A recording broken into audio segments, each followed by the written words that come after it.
কেটে গেছে তিনটে দিন। মালদায় তৃণমূল নেতা দুলাল সরকারকে খুনের মোটিভ এখনো স্পষ্ট নয় পুলিশের কাছে। মালদা থেকে 141 কিলোমিটার দূরে মুর্শিদাবাদ। দলীয় কর্মীর বাড়ি থেকে বোমা উদ্ধারের ঘটনায় শনিবার আশঙ্কা প্রকাশ করেন আরেক তৃণমূল নেতা। বলেন তাকে খুনের জন্যই নাকি বোমা মজুত করা হয়েছিল। অন্যদিকে মুর্শিদাবাদ থেকে প্রায় 100 কিলোমিটার দূরে বীরভূমে কঙ্কালীতলা পঞ্চায়েতের উপপ্রধান ও তৃণমূল নেতা মামুন শেখ 1 জানুয়ারি আশঙ্কা প্রকাশ করেছিলেন তাকে খুন করা হতে পারে। অভিযোগের আঙুল তুলেছিলেন তৃণমূলেরই 2 নেতার দিকে। ঠিক 3 দিন বাদে শনিবার রাতে সেই অভিযোগকারী তৃণমূল নেতার বাড়ির সামনে পড়ল বোমা। সিসি ক্যামেরায় ধরা পড়েছে সেই ছবি। এই মুহূর্তে আমরা রয়েছি কঙ্কালীতলা পঞ্চায়েতের উপপ্রধান মামুন শেখের বাড়িতে। মামুন শেখ এখানে দাঁড়িয়ে আছে। তার বক্তব্য হচ্ছে গতকাল রাত্রি 8:30 নাগাদ এখানেই বোমা ফাটানো হয়েছিল এবং এই যে যেখানে দেখছি ঠিক এই জায়গাতে একটি বোমা পড়েছিল, সেই বোমাটি ফাটেনি এবং এখানে আর একটি বোমা বিস্ফোরণ হয়। এবং এই যে পিছনের দিকে যে রাস্তা দেখতে পাচ্ছি, এই রাস্তা ধরেই কিন্তু এসেছিল 2 জন।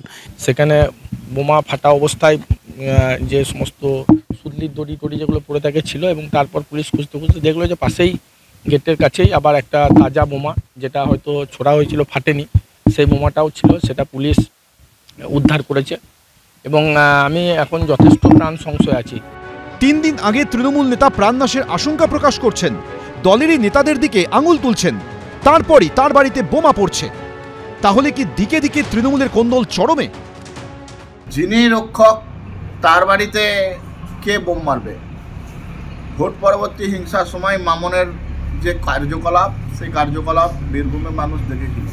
যেভাবে বিভিন্ন লোকের কাছে কাটমানি খেয়েছে, এখন নিজের একটু হাই প্রোফাইল বাড়াবার জন্য নিজেরাই নিজেদের বাড়িতে বোম ফেলিয়ে সিকিউরিটি নেওয়ার একটা পরিকল্পনা।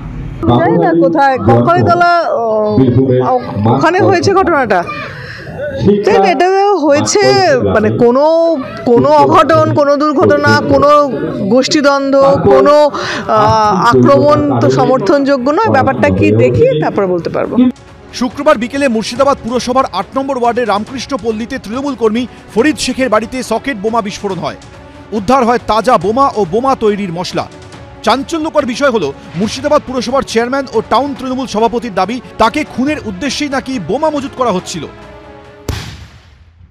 এই ব্যক্তি এই ঘটনা ঘটিয়েছে এবং যে বোমা ধরা পড়েছে, আমি নিশ্চিত এই বোম আমাকে মারার জন্য এই বোম তৈরি হচ্ছিল। আশঙ্কা করছি এই কারণে যে ওটা বিজেপির ওয়ার্ড, আমি নিশ্চিত এই বোম আমাকে মারার জন্য এই বোম তৈরি হচ্ছিল। দিকে দিকে তৃণমূল নেতাদের আক্রান্ত হওয়ার ঘটনায় গোষ্ঠীদ্বন্দ্বের জল্পনা এখন চরমে।